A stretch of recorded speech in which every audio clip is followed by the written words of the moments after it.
Allô, allô. So there's this business in town that's highly spiritual. That is, for a business. And because of this, it tends to sometimes attract disembodied and lost entities to it.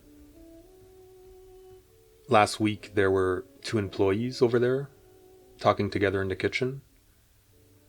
They were the only ones in the building.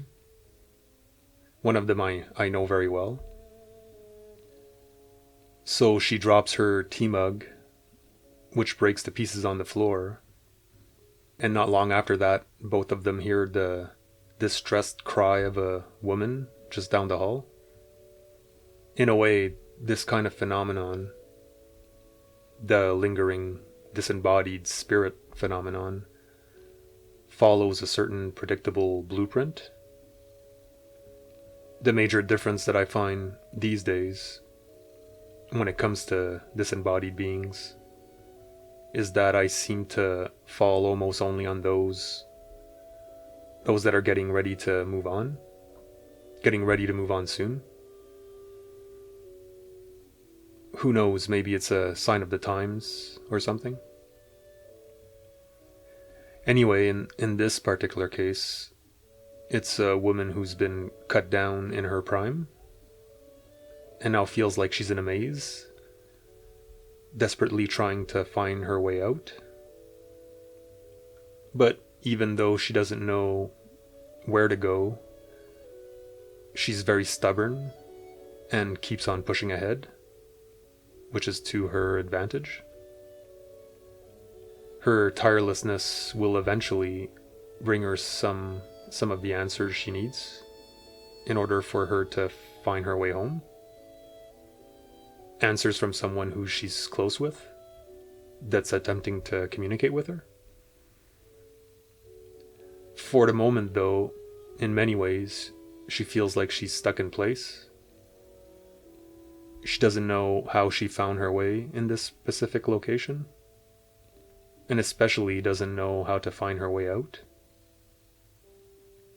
She's hoping that the shackles holding her down in this place will simply disappear in due time. Really, though, what'll free her from her torment will be her holding to the vision of that person, that child who she holds close to her heart. For her, it's the only thing that's true. It's her own truth. Until very recently, she was being held down by the earthly realm, tied down by her worldly desires.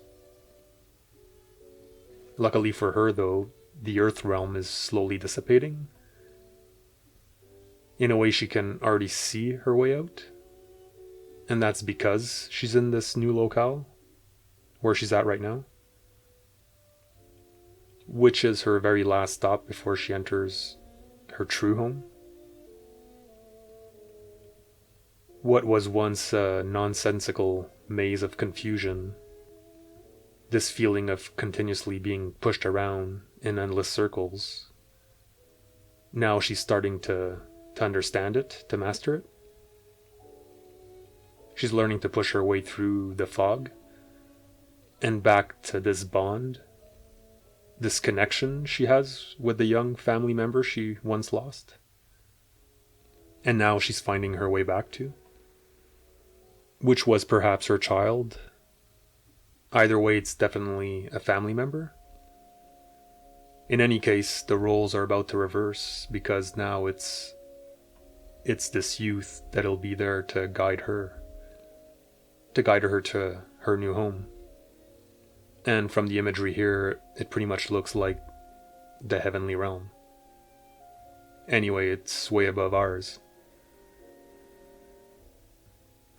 Alright, well, that's the gist of it for now. Until the next reading, have a good one.